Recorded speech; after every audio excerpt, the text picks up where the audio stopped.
Halo teman-teman, selamat datang. Pada video kali ini kita akan membahas soal memorable research terkait dengan topik perception and attention.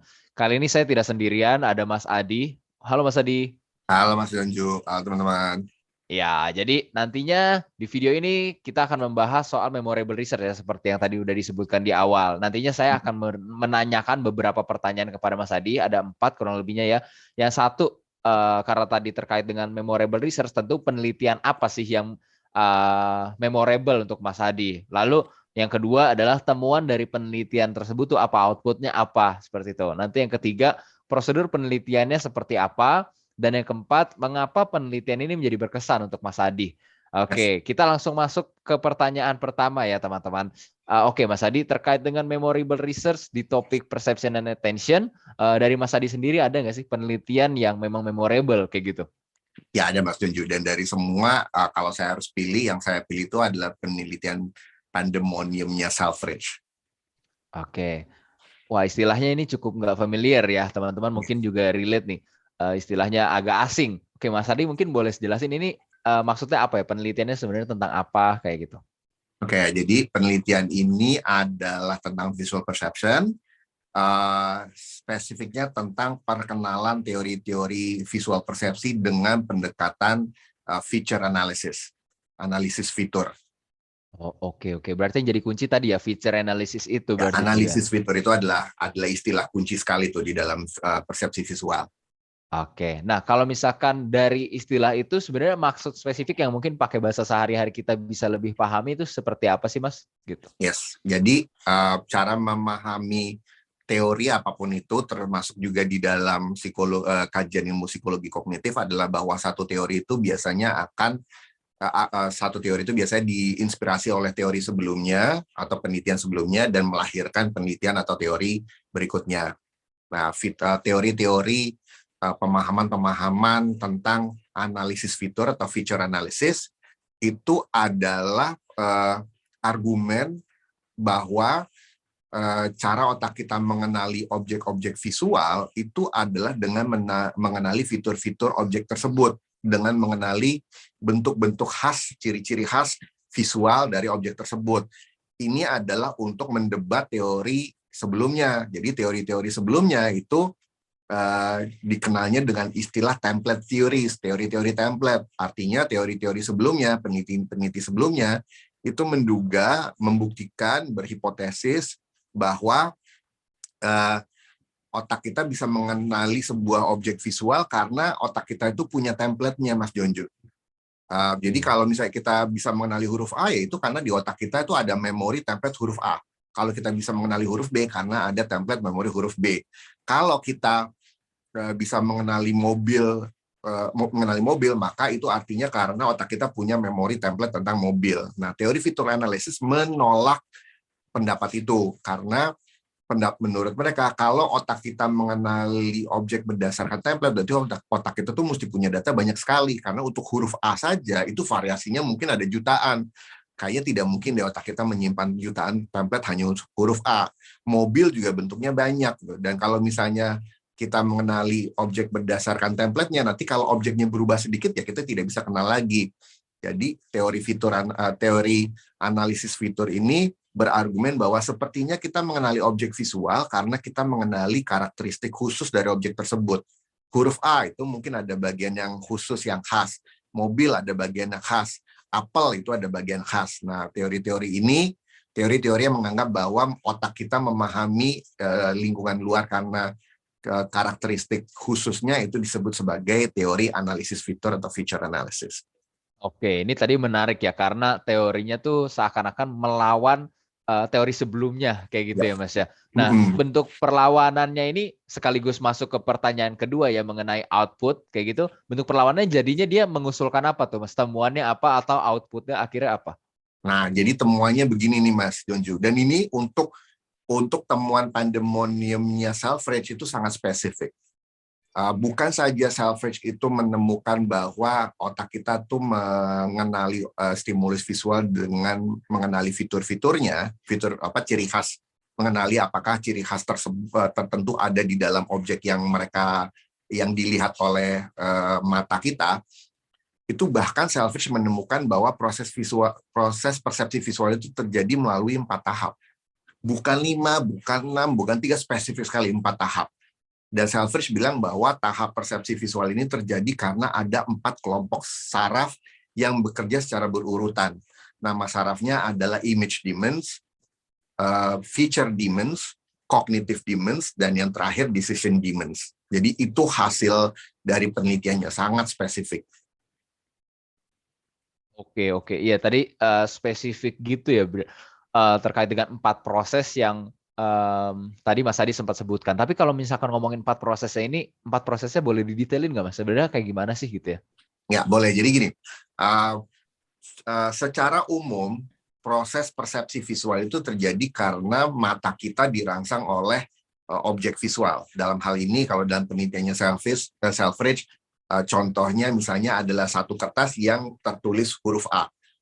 Nah, sampai huruf A itu tertulis kan ada gelombang cahaya yang merambat ke mata kita, ditangkap oleh lensa mata kita, kemudian disimpan oleh sel reseptor. Dari sel reseptor, kemudian informasi itu diteruskan ke otak bertahap-tahap sampai otak kita bilang bahwa oh ini huruf A. Nah, proses ini namanya visual perception. 4 tahap yang ditemukan oleh Selfridge itu adalah yang tadi tuh. 4 tahap yang 1, 2, 3, 4, di mana masing-masing tahap itu yang berperan 4 kelompok sel saraf yang berbeda. Image demons, feature demons, cognitive demons, dan yang terakhir adalah decision demons. Prosesnya seperti apa? Jadi waktu informasinya itu ditangkap oleh mata, ditangkap oleh sel retina, image demons itu kerjanya adalah memotret objek visualnya. Jadi ini yang ada di lingkungan. Ini kemudian walaupun objeknya hanya huruf A, itu kan sebetulnya yang terkirim adalah banyak gelombang cahaya tuh Mas Jonju. Nah, semua itu kemudian dipotret oleh image demons. Hasil potretannya image demons itu dikirim ke sel saraf yang berikutnya, namanya feature demons. Nah, feature demons inilah tempat di mana feature analysis terjadi, Mas Jonju. Jadi ada feature demons yang tugasnya mengenali apakah di potret tadi ada lengkung, ada kurva tertutup, kurva terbuka, ada sel saraf yang berfungsi untuk mengenali apakah di potret yang tadi dikirim oleh image demons ada sudut lancip, ada garis miring, ada garis horizontal, garis vertikal. Nah, kalau satu karakteristik itu ada muncul di dalam gambarnya, maka si feature demons tertentu tersebut akan istilahnya menjerit-jerit. Dia akan berespon. Oh ini ada nih garis horizontal. Oh ini ada nih garis miring. Oh ini ada nih garis kurva. Oh ada nih sudut lancip. Nah kalau dari huruf H mungkin huruf A, jadi mungkin yang hampir yang dikenali adalah oh ada 2 garis vertikal atau 2 garis miring dan 1 garis horizontal. Nah ini kemudian fitur-fitur demons-nya akan bilang saya ada gitu. Nah, informasi ini, jeritan-jeritan ini akan didengar oleh kelompok saraf yang berikutnya. Kelompok saraf yang berikutnya namanya cognitive demons. Nah, cognitive demons ini itu terdiri dari demons atau saraf-saraf yang berkaitan, jadinya kalau dikaitkan dengan teori templates tadi, itu adalah templates. Ada templates huruf A, ada demons untuk huruf B, huruf H, huruf R, huruf Z, gitu. Nah, ketika mereka mendengarkan bahwa ada fitur-fitur demons yang teriak, itu mereka akan kemudian mengenali dirinya. Wah, itu demons yang garis horizontal teriak-teriak tuh. Di saya ada garis horizontal nih. Oh, itu fitur-fitur demon yang garis miring teriak-teriak tuh. Oh, saya ada garis miringnya nih. Nah, jadi kemudian akan ada beberapa feature demons yang ikut jerit-jeritan. Mungkin yang paling jerit kerasnya itu adalah demons untuk huruf A. Yang juga ikut jerit mungkin adalah huruf H, karena huruf A dan huruf H itu secara visual agak mirip. Yang mungkin sama sekali tidak berespon itu adalah mungkin adalah huruf O, karena karakteristiknya nggak muncul sama sekali. Oh, saya nggak ada garis miring, saya nggak ada garis horizontal, jadi saya nggak usah berespon, nggak usah teriak apa-apa. Nah, jeritan dari cognitive demons inilah yang kemudian didengar oleh demons yang terakhir. Nama demons-nya adalah decision demons.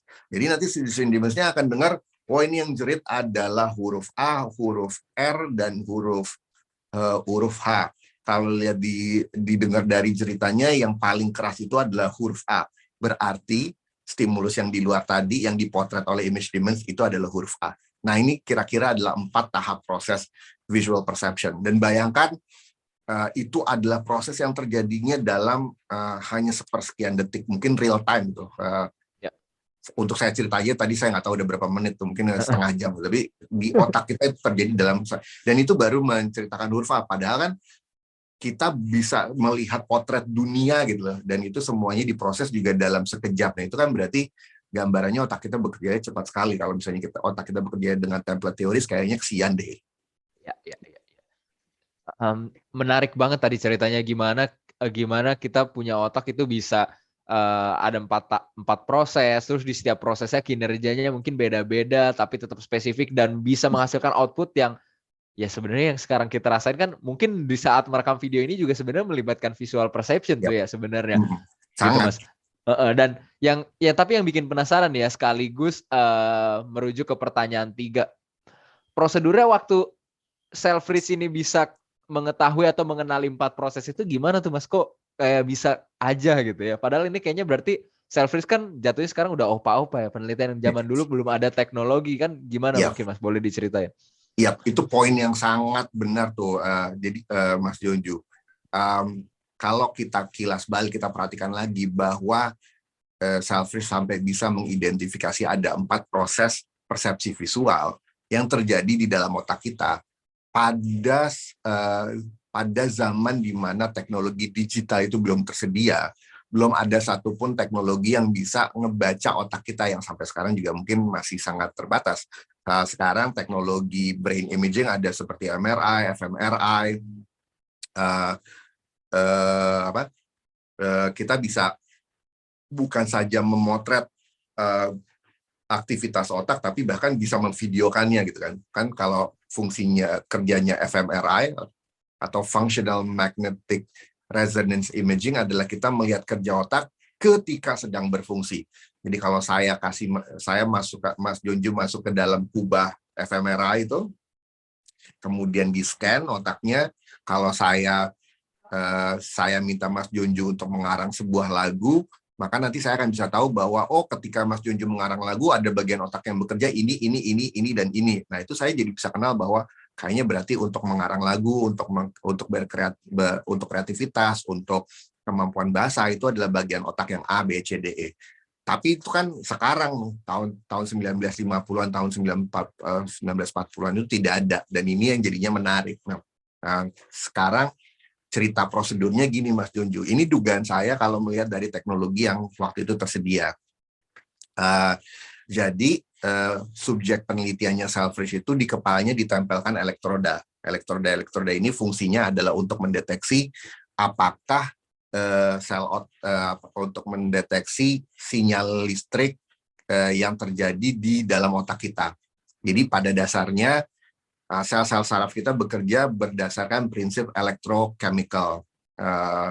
Jadi ada sinyal listrik yang terjadi di dalam sel-sel otak kita. Kalau misalnya kita pasang sensor di kulit kepala kita, berarti kalau bagian otak yang di situ sedang ada aktivitas saraf, mestinya sensor tersebut akan bisa menangkap sinyal listriknya. Nah, yang dilakukan oleh Selfridge adalah si subjek kemudian dipasang dengan elektroda ini, dan setiap elektroda itu dihubungkan dengan kabel yang berujung di sebuah sensor gerak.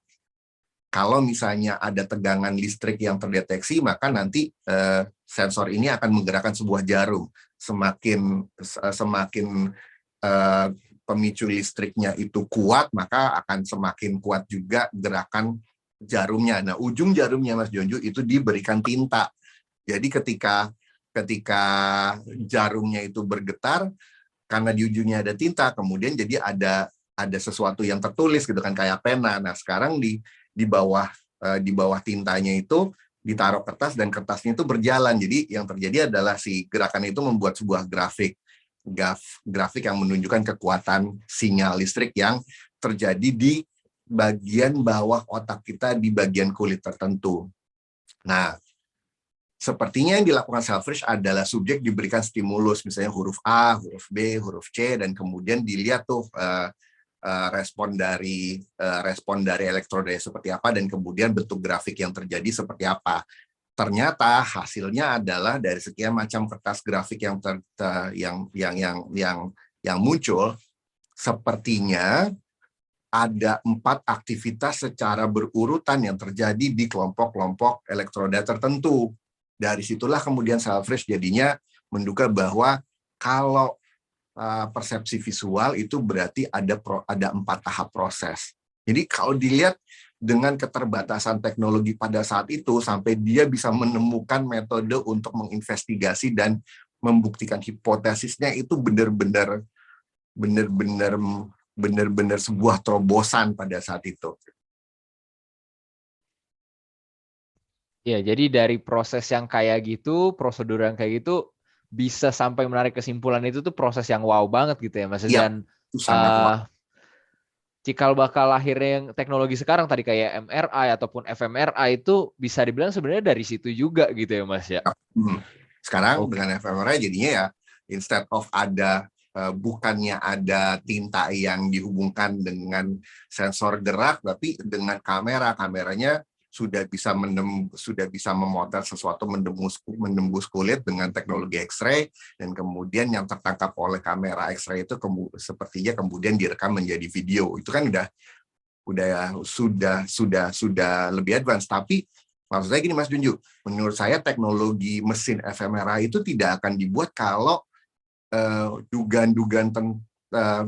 dugaannya Selfridge itu tidak terbukti. Bukan cuma Selfridge ya, orang, karena prinsipnya kan gitu kan, teknologi magnetic resonance imaging itu kan juga mengadopsi prinsip bahwa sel saraf itu mengeluarkan sinyal listrik, sehingga kalau kita bisa buat mesin yang bisa mendeteksi sinyal listriknya ada di mana di bagian otak dengan teknologi kamera X-ray, ya berarti kita bisa lanjutkan. Kalau dulu prinsip bahwa sinyal listrik itu dibawa di sel otak itu tidak terbukti, ya mungkin nggak akan ada yang membuat mesin MRI gitu. Mesin itu kan hanya melanjutkan temuan yang sudah dikonfirmasi oleh sebelumnya. Ya. Aku jadi kebayang. Ya, saya nangkep di mana dalam tanda kutip wow momennya berarti ya, dan bisa betul. Ada kontribusi buat zaman sekarang juga. Nah, ini Mas merujuk ke pertanyaan keempat ya. Mungkin apakah sebenarnya itu yang bikin berkesan buat Mas Hadi penelitian Selfridge ini, atau justru Mas Hadi punya penjelasan lain nih? Kenapa penelitian Selfridge ini menjadi berkesan buat Mas Hadi? Kalau untuk menjawab pertanyaan itu, kayaknya saya ada kekaguman yang saya dapatnya pada saat dulu saya belajar, dan ada kekaguman yang saya dapat lagi sekarang kalau kilas balik tentang teori tersebut. Kalau dulu waktu kuliah, saya waktu kuliah juga nggak langsung ngerti kok. Maksudnya ada waktu di mana saya kemudian baru ngertinya beberapa periode berikutnya. Kemudian kalau begitu sudah nemu strategi belajarnya, baru kemudian ketemu gitu. Tapi salah satu yang menggugah buat saya itu adalah karena para peneliti dengan metode eksperimen itu sangat panjang akal, dan metode penelitian mereka menurut saya itu sangat bersifat terobosan sekali. Kalau dulu waktu kuliah saya melihatnya nomor satu adalah lucu, namanya pandemonium. Waktu itu kayaknya di buku agak jarang ada satu teori yang dijualnya gitu, disampaikannya lewat analogi yang lewat analogi yang bukan ya analogi yang lucu gitu, lewat demons gitu. Bukan harfiah dengan menggambarkan sel saraf itu seperti ini, tapi dengan ilustrasi cerita demons. Ilustrasinya juga dulu lucu-lucu karena ada gambar little demons yang ada tanduknya, ada tongkatnya. Mungkin itu adalah salah satu cara supaya orang bisa melihat bahwa ada sisi humorisnya sehingga mudah diterima gitu ya. Saya juga nggak terlalu ngerti. Itu yang pertama. Yang kedua adalah metodenya itu juga sangat memukau buat saya, Mas Jonjo. Ya tadi kayak saya bilang, dengan keterbatasan teknologi saat itu, mereka membuktikan sesuatu yang mungkin sangat tidak terpikirkan oleh banyak orang. Bayangkan bahwa tahun 30-an, tahun 40-an, tahun 50-an, di saat teknologi digital belum ada, orang-orang ini meneliti tentang bagaimana proses otak bekerja. Tanpa ada teknologi yang bisa melihat ke dalam otak. Apalagi membaca proses otaknya. Kalau sekarang saya jadi lebih terpukaunya adalah karena semua teori-teori ini sudah menjadi sudah menjadi sesuatu yang diaplikasikan atau diterapkan di berbagai macam alat elektronik atau teknologi informasi yang kita pakai sekarang, Mas Jonju. Waktu saya kuliah, language recognition, object recognition, auditory recognition, itu sifatnya masih pure research. Aplikasinya masih, penerapannya itu practical application-nya masih sangat sedikit. Visual perception itu aplikasinya contoh-contohnya masih mesin scanner, fotografi. Tapi sekarang teori-teori ini udah dipraktekannya pada level yang lebih tinggi lagi. Bukan saja kamera itu bisa mendeteksi sesuatu, bahkan bisa memanipulasi sesuatu. Sekarang aplikasi-aplikasi mobile itu banyak sekali yang bisa melakukan advanced editing. Ini saya punya foto ini, ada gambar burung di belakangnya, boleh nggak kalau burungnya dihapus dari gambar ini? Dengan tombol tertentu, kemudian gambar burungnya bisa dibuang dari foto. Alat-alat elektronik yang kita pakai itu punya asisten pribadi seperti Siri, Google Assistant, itu kan mereka bukan cuma sekedar mengenali suara, tapi memahami intensi kita. Siri, tolong cariin dong sekarang film Eternals lagi main di bioskop mana aja. Terus dikasih tuh nama bioskopnya ini, jamnya segini, harga tiketnya sini. Mau saya pesenin juga nggak? Itu kan adalah proses perception, object recognition yang penerapannya sudah jauh lebih canggih, dan semuanya cikal bakalnya dari teori-teori perception and attention.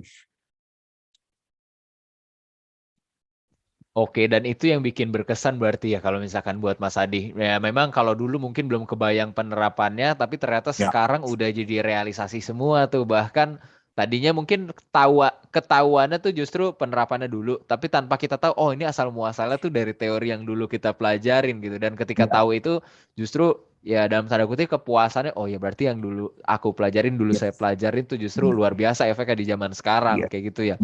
Iya, di saya tuh jadinya waktu teknologi yang sekarang itu bermunculan, saya jadi, wah gila, ini tuh dulu cuma lab research loh. Ini dulu hanya lab research loh. Sekarang sudah ada bendanya, bukan hanya sudah ada bendanya, itu sekarang jadi benda rumah tangga, accessible, hampir semua orang punya gitu. Dan hampir semua orang punya tuh artinya dalam skala global.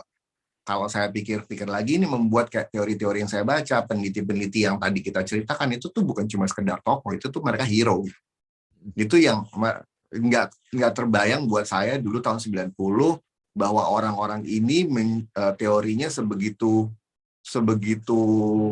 jadi pondasi untuk industri yang pada saat ini di era informasi dan era pengetahuan ini menjadi tulang punggung yang untuk industri yang paling besar.